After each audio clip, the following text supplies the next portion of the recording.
أستغفر الله العظيم الذي لا إله إلا هو الحي القيوم وأتوب إليه. أستغفر الله العظيم الذي لا إله إلا هو الحي القيوم وأتوب إليه. أستغفر الله العظيم الذي لا إله إلا هو الحي القيوم وأتوب إليه. أعوذ بالله من الشيطان الرجيم. بسم الله الرحمن الرحيم. السلام عليكم ورحمة الله وبركاته. الفاتحة. أعوذ بالله من الشيطان الرجيم. بسم الله الرحمن الرحيم. الحمد لله رب العالمين الرحمن الرحيم مالك يوم الدين إياك نعبد وإياك نستعين اهدنا الصراط المستقيم صراط الذين أنعمت عليهم غير المغضوب عليهم ولا الضالين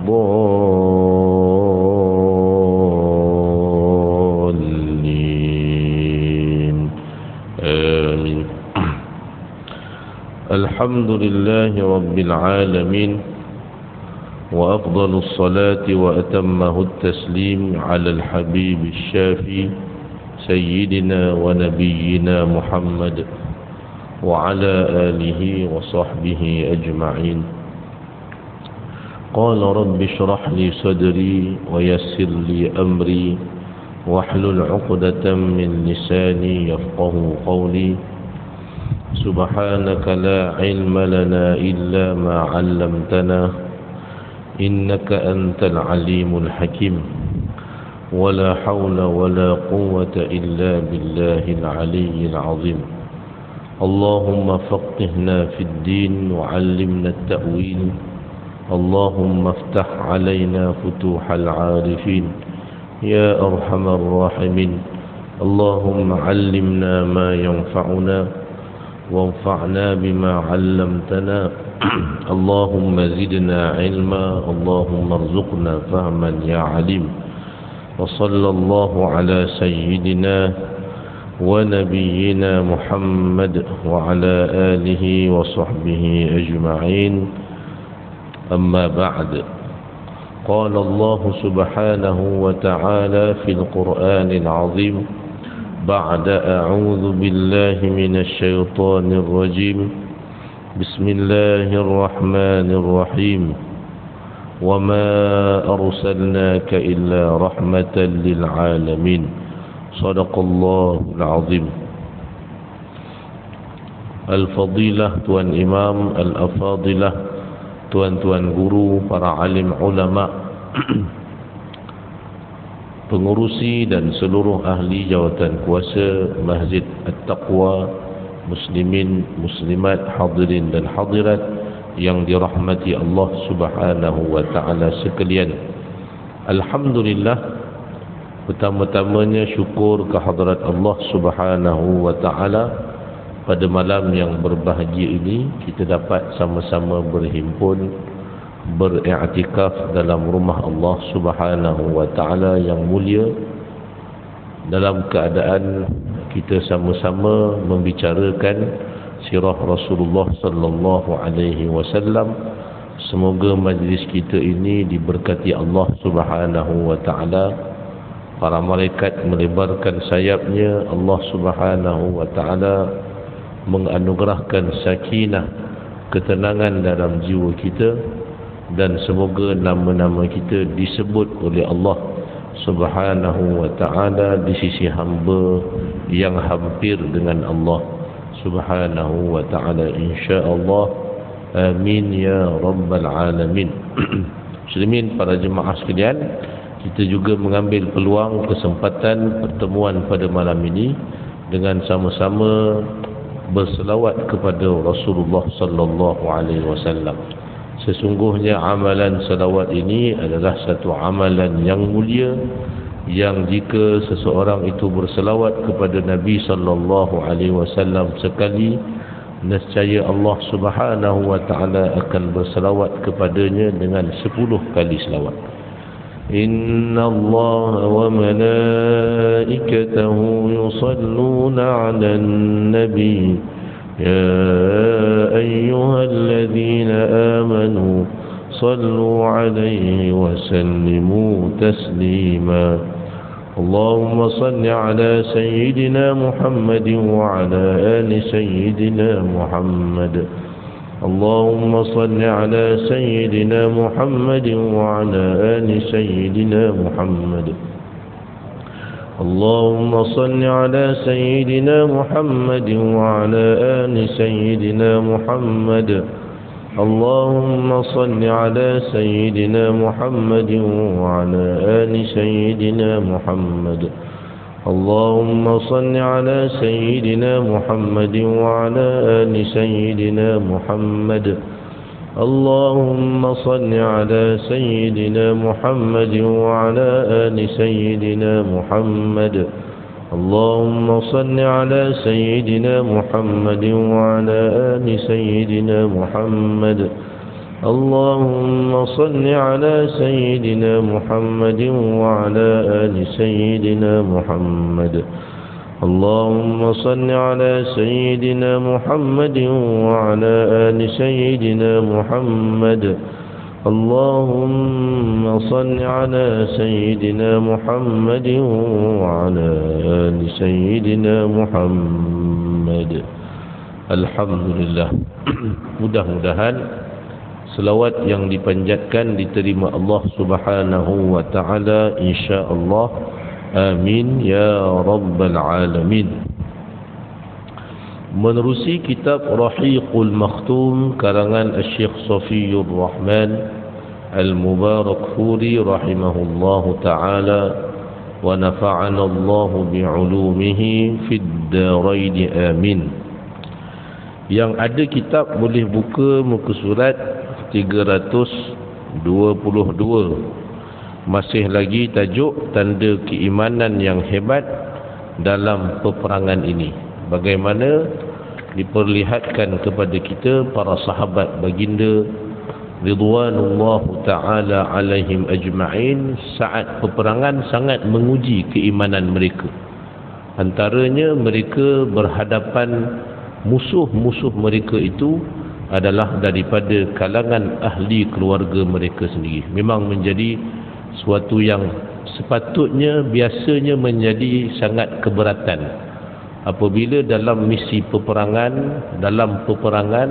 pihak musuh itu ada daripada kalangan mereka adalah ahli keluarga. Sahabat-sahabat ni teruji masa saat ketika itu. Ada anak yang dia bertemu dengan ayah, ada ayah yang bertemu dengan anak. Sayyidina Abu Bakar dia jumpa dengan anak dia. Sayyidina Umar ibn Khattab radhiyallahu anhu dia bunuh bapa saudaranya. Jadi kisah-kisah ni tuan-tuan semuanya Allah Subhanahu wa taala memuji mereka kerana keimanan kepada Allah, kecintaan kepada Allah Subhanahu wa taala mengatasi kecintaan kepada darah daging, kepada ayah, kepada ibu, dan demikianlah yang disebutkan di dalam Al-Quranul Karim. Tuan-tuan para jemaah sekalian, yang terakhir iaitulah kisah anak kepada Utbah bin Rabi'ah. Utbah bin Rabi'ah ni dia adalah seorang daripada kalangan pimpinan Quraisy, dan dia adalah di antara kalangan musuh Rasulullah sallallahu alaihi wasallam, dan dia dalam kategori musuh yang tidaklah sejahat Abu Jahal. Jadi tuan-tuan, yang kesembilan yang terakhir disebutkan tentang Utbah bin Rabi'ah. Apabila mayat-mayat orang musyrikin diperintahkan oleh Nabi sallallahu alaihi wasallam supaya dicampakkan dalam telaga buruk, satu telaga yang ada di medan Badar, disebutkan sebagai telaga buruk di medan Badar. Perigi buta di medan Badar, ada satu telaga tu. Jadi Rasulullah sallallahu alaihi wasallam mengarahkan sahabat-sahabat untuk mencampakkan mayat-mayat orang-orang musyrikin ini. Bahkan yang terpilih lah, khususnya mereka-mereka yang amat jahat. Nanti kita akan baca pula lepas tajuk ni, tuan-tuan, bagaimana Nabi SAW seolah-olah berbicara dengan mereka, dengan mereka-mereka yang menjadi mangsa perigi buruk di medan Badar. Antara mereka ini iaitulah Utbah bin Rabi'ah. Utbah bin Rabi'ah, dia ada adiknya namanya Syaibah bin Rabi'ah. Dia ada anak dia seorang namanya Al-Walid bin Utbah. Semasa di awal peperangan Badar Al-Kubra, ketika mana pihak saling berhadapan, pihak musyrikin dan juga pihak muslimin, pada saat ketika beradu tenaga satu lawan satu, 3 wakil daripada kalangan muslimin, 3 wakil daripada kalangan musyrikin, yang di antara mereka itu iaitulah 3 beranak. 3 beranak ni terkenal dengan pahlawan, panglima yang hebat: Utbah, Syaibah bin Rabi'ah dan juga Al-Walid bin Utbah. Jadi mati semua, tuan-tuan, dibunuh oleh para sahabat, Sayyidina Ali dan juga Sayyidina Hamzah dan juga seorang lagi sahabat. Tuan-tuan muslimin, para jemaah sekalian, di saat Utbah bin Rabi'ah diseret ke telaga buruk itu, anak kepada Utbah, dia tengok je ayah dia. Jadi si anak ni ialah sebagai seorang anak. Pula tu yang diseret itu, yang diheret itu adalah ayah dia. Dia orang yang beriman dan benar iman dia. Benar iman dia. Rasulullah SAW sesekali tidak menafikan keimanannya. Radhiyallahu anhu. Anak kepada Utbah bin Rabi'ah, iaitulah Abu Hudzaifah. Nama dia Sayyidina Abu Hudzaifah bin Utbah radhiyallahu anhu.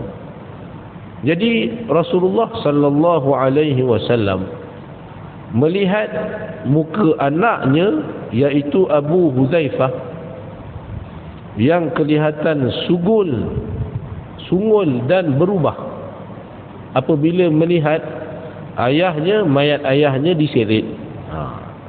Maka Rasulullah sallallahu alaihi wasallam ada merasakan sesuatu yang tak kena.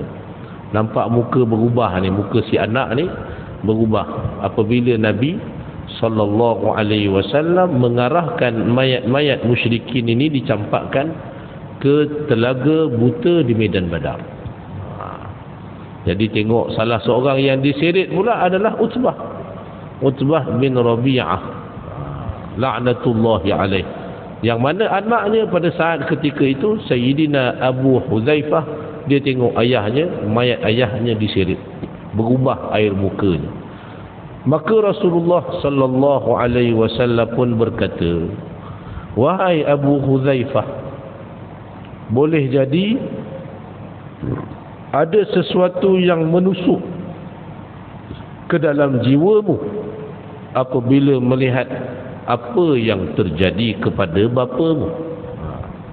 Sebab nampak air muka berubah. Tanya Nabi SAW kepada Abu Hudzaifah radhiyallahu anhu.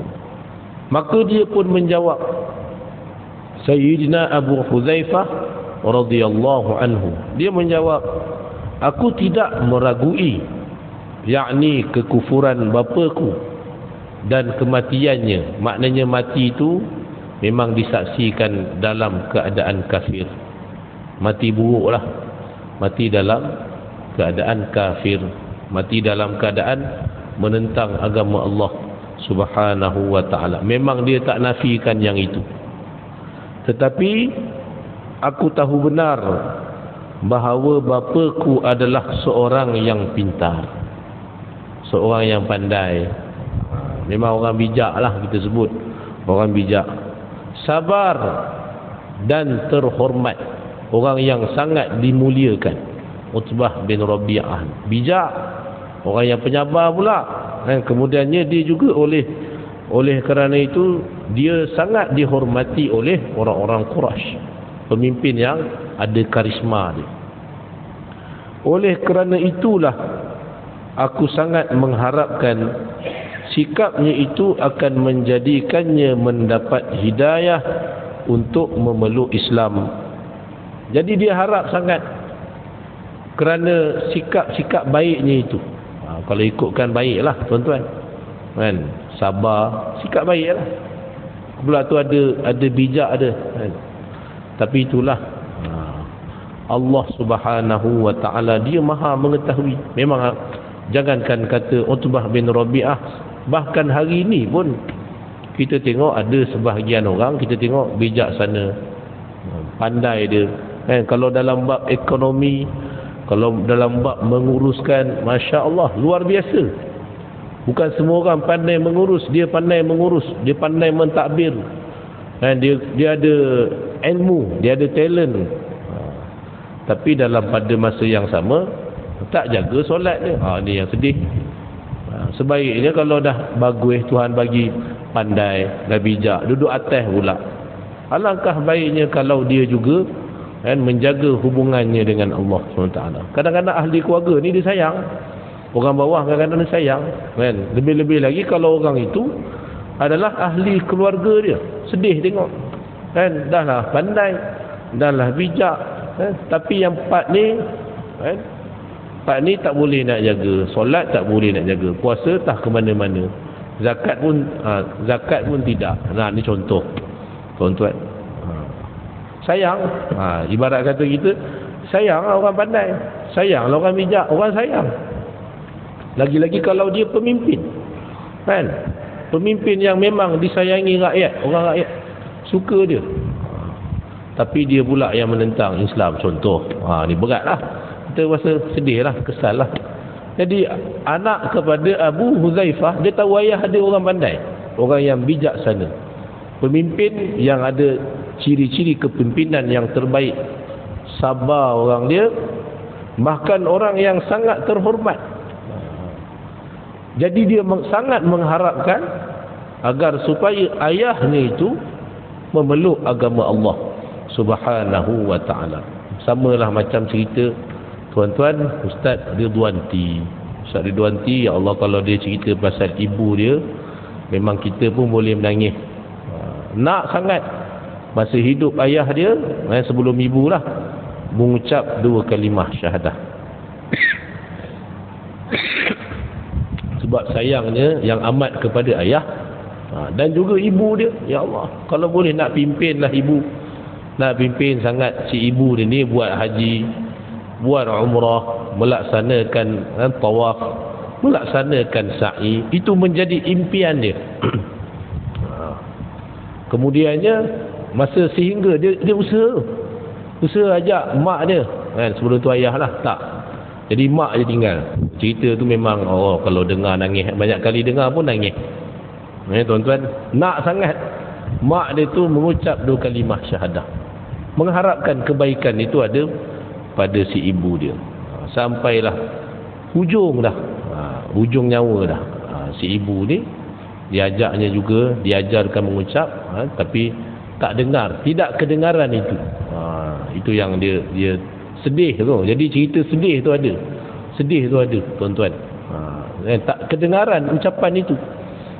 Dan dia cuma berdoa, mudah-mudahan Allah Subhanahu wa ta'ala meringankan azab dia kerana Allah Ta'ala anugerahkan anak yang baik sepertinya. Wallahu a'lam. Jadi tuan-tuan muslimin, para jemaah sekalian, demikian Abu Huzaifah radhiyallahu anhu, seorang sahabat. Dia tahu ayahnya seorang yang sangat baik. Ayahnya yang bijaksana.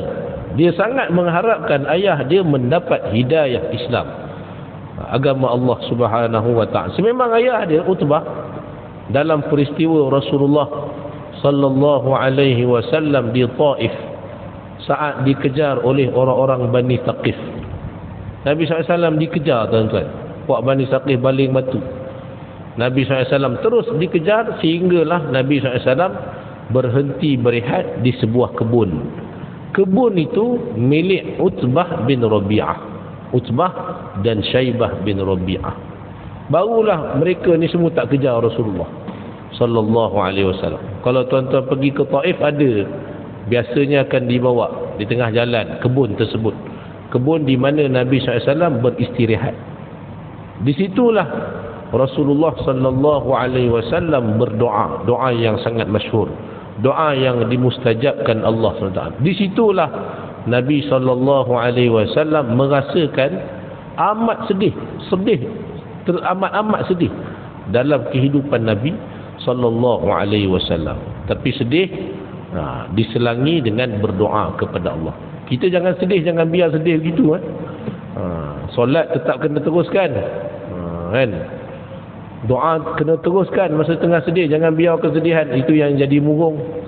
Itu yang boleh sakit lain pula tu. Kalau kita tak ada hubungan, kan, kembalikan apa-apa semuanya kepada Allah Subhanahu wa ta'ala, jadi sedih lain pula. Itu masalah, bukan itu.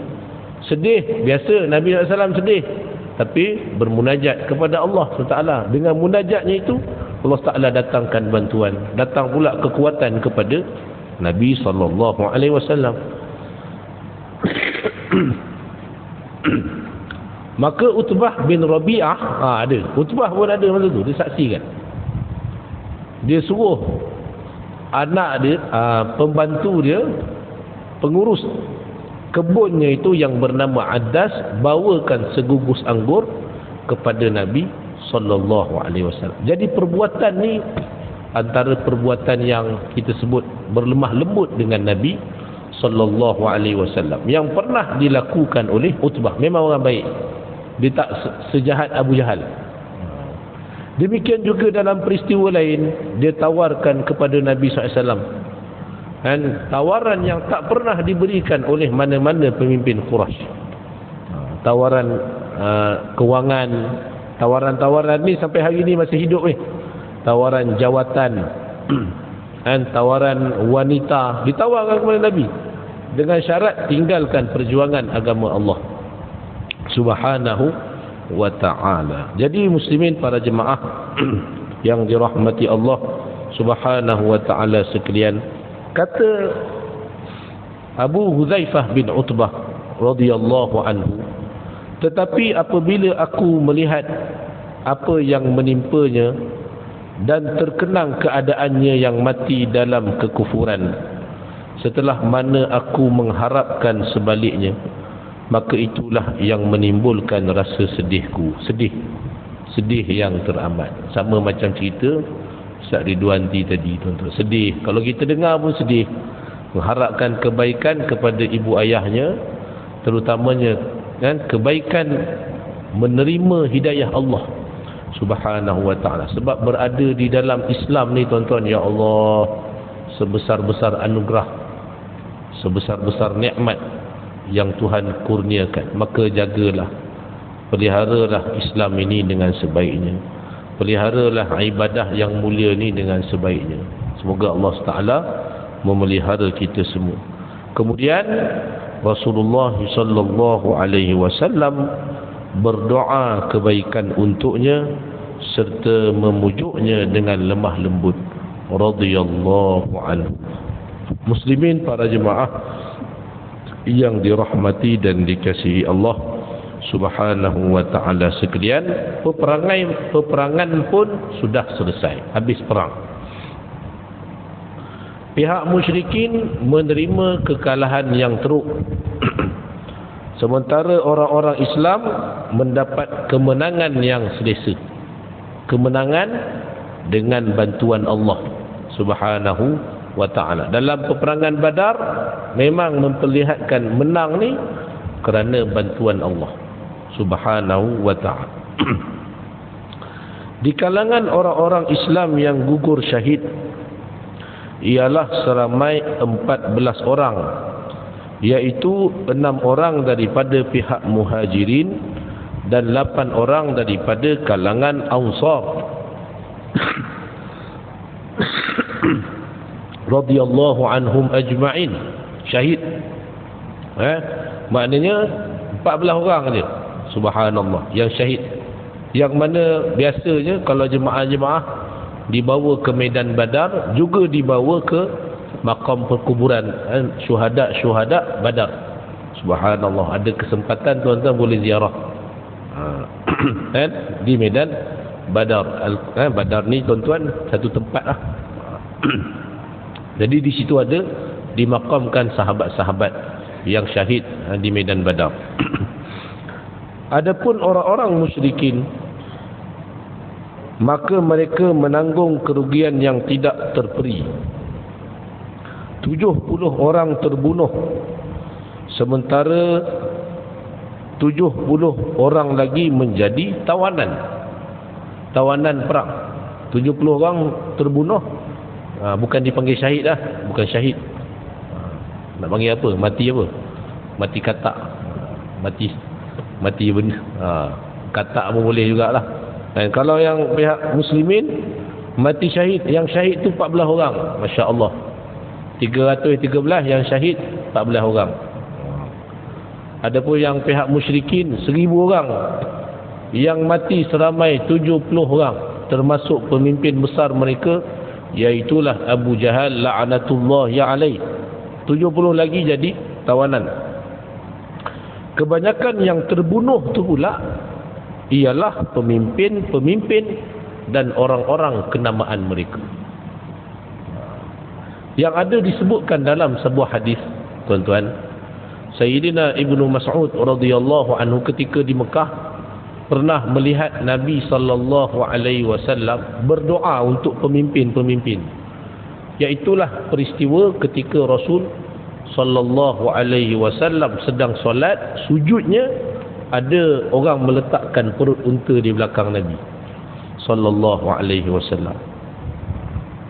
Yang melakukan itu iaitulah Uqbah bin Abi Mu'ayyad. Dia dicabar, siapa daripada kalangan kamu yang berani letakkan perut unta ni ketika Muhammad sujud.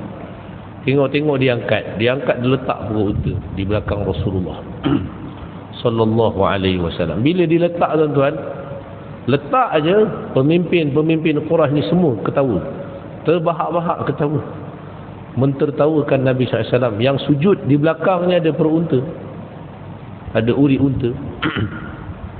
Bukan sekadar mereka ketawa terbahak-bahak, bahkan ada yang sampai menari-nari, sehinggalah Nabi SAW tidak mengangkat kepalanya melainkan setelah dibersihkan. Yang datang bersih, Sayyidatina Fatimah datang bersihkan. Kemudian Rasulullah sallallahu alaihi wasallam bangun daripada sujud, langsung Nabi sallallahu alaihi wasallam mendoakan kecelakaan kepada pimpinan-pimpinan Quraisy. Nabi SAW sebut dalam doanya, Allahumma alaika bi Quraisy, ya Allah, ke atasmu lah menghukum pemimpin Quraisy ini. Jadi yang ketawa-ketawa terbahak tadi semua terdiam dengan doa Rasulullah, kerana doa Rasulullah sallallahu alaihi wasallam. Kenapa mereka terdiam? Kerana yang pertamanya, tempat itu adalah tempat yang mustajab, depan Kaabah. Mereka pun tahu tempat tu tempat doa yang mustajab, sangat mustajab. Jadi terdiam belaka. Yang keduanya kerana Nabi lah sallallahu alaihi wasallam. Kalau doa Nabi keluar daripada mulut Nabi, musuh pun takut. Jadi yang tadi ketawa terbahak-bahak, semuanya akhirnya terdiam. Jadi bila mereka tengok pula doa Nabi SAW itu, iaitulah di depan Kaabah. Dia tahu doa dekat depan Kaabah itu mustajab.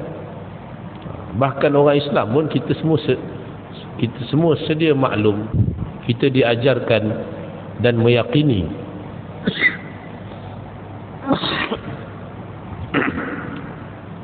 tentang tempat-tempat yang mustajab doa itu.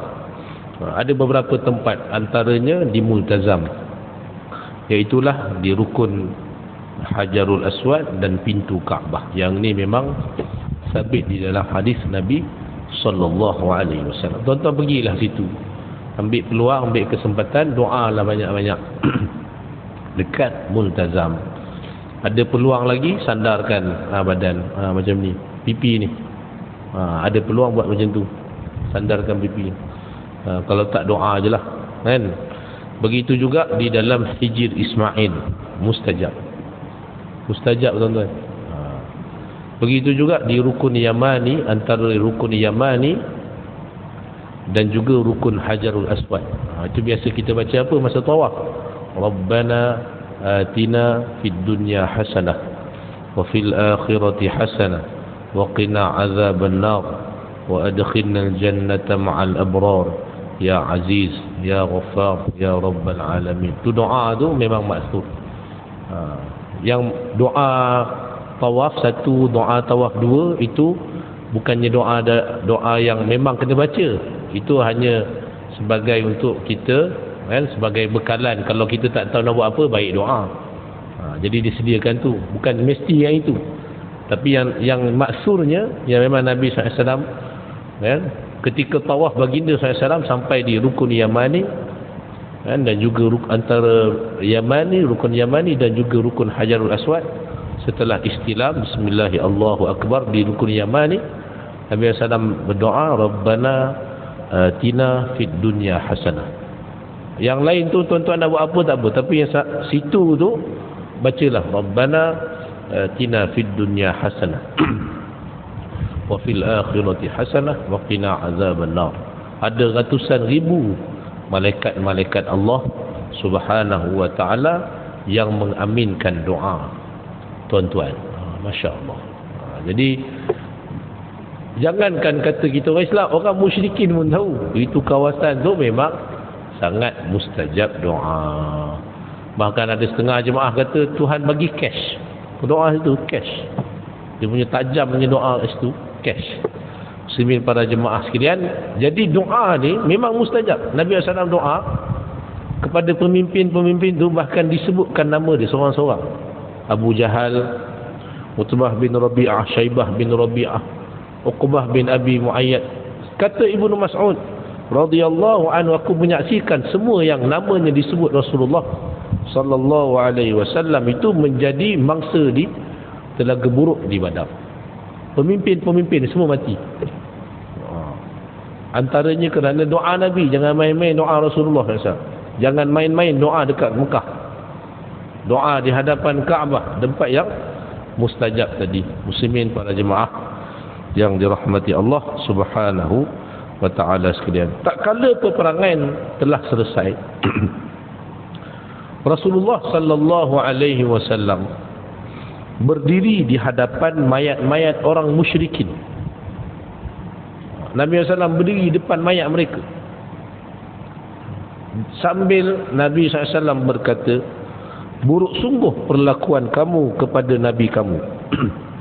Kamu mendustakan aku, tetapi mereka ini membenarkan aku. Kamu enggan membantuku, tetapi mereka ini orang-orang Ansar membantuku. Kamu keluarkan aku, tetapi mereka ini memberikan perlindungan kepadaku. Kemudian baginda sallallahu alaihi wasallam perintahkan mereka supaya dicampakkan ke dalam salah sebuah telaga buruk di Badar. Nabi SAW kita sebut seolah-olah berkata-kata dengan mayat orang musyrik. Adakah mayat-mayat ni dengar tuan-tuan? Nanti dalam yang seterusnya pula, dalam riwayat Abu Talhah, Nabi SAW sebut pula seolah-olah bercakap-cakap. Adakah mereka ini mendengar? Ini insya-Allah kita cuba sambung lagi insya-Allah pada kuliah yang akan datang. Dan tuan-tuan, sebab ada lagi hadis yang seterusnya menceritakan bagaimana Rasulullah sallallahu alaihi wasallam berkata, wahai si fulan, wahai Abu Jahal, wahai Abu Lahab. Nabi SAW wahai yang mati-mati tu, Nabi SAW sebut, adakah janji Tuhan kamu itu benar ataupun janji Tuhan kami itu benar? Nabi SAW sebut kepada mereka. Sampai sahabat-sahabat pun rasa macam kenapa macam ni? Kenapa Nabi SAW seolah-olah berbicara dengan mereka? Ya, ini insya-Allah kita cuba sambung lagi pada kuliah yang akan datang. Mohon maaf kerana agak kurang sihat sikit tuan-tuan, kan? Kena pula baru-baru ni terlibat dengan majlis hafazan Al-Quran, baru habis malam tadi, kan? Jadi terlibat sebagai hakim pula, hakim Fatih duduk depan baca tu, lagi makin banyak pula batuk dia kan? Malam ni ada kuliah pula. Jadi saya mengambil kesempatan pada malam ini untuk sama-sama para jemaah sekalian dapat melaksanakanlah tanggungjawab besok hari. Ini bukan kempen ni tuan-tuan, ini untuk sama-sama kita dapat melaksanakanlah insya-Allah tanggungjawab Yang pentingnya tuan-tuan pastikan masa mengundi itu jangan lupa baca bismillah. Baca bismillah, insya-Allah lah dapatlah memilih yang terbaik. Cuma di kesempatan ini sukalah saya memetik daripada teks khutbah Jakim hari ini, disebutkan ada beberapa ciri-ciri yang tuan-tuan rasa tuan-tuan boleh bila tengok ciri-ciri itu tuan-tuan pilih itu antaranya kerana ciri-ciri tersebut. Yang pertamanya iaitulah para pengundi perlu menilai dan meneliti calon-calon yang bertanding. Pastinya keutamaan mestilah dilihat kepada calon yang berintegriti, yang amanah dan melaksanakan setiap tanggungjawab yang diberi dengan sebaiknya. Calon yang dipilih juga mestilah mampu membimbing kita mendekatkan diri kepada Allah Subhanahu wa ta'ala dan juga meningkatkan ketakwaan kita kepada Allah Subhanahu wa ta'ala. Jadi calon-calon yang terbaik ni tuan-tuan boleh tentukan. Tuan-tuan istiqarah lah baik-baik. Bismillah tu sebab dah dengan nama Allah tu. Jadi memang yang terbaiknya adalah untuk memberikan banyak kelebihan kepada agama Allah SWT. Dan sambil itu tuan-tuan teruskan berdoa. Jangan lupa doa. Satu doa yang baik yang diajarkan Nabi SAW, iaitulah Allahumma walli umurana khiyarana.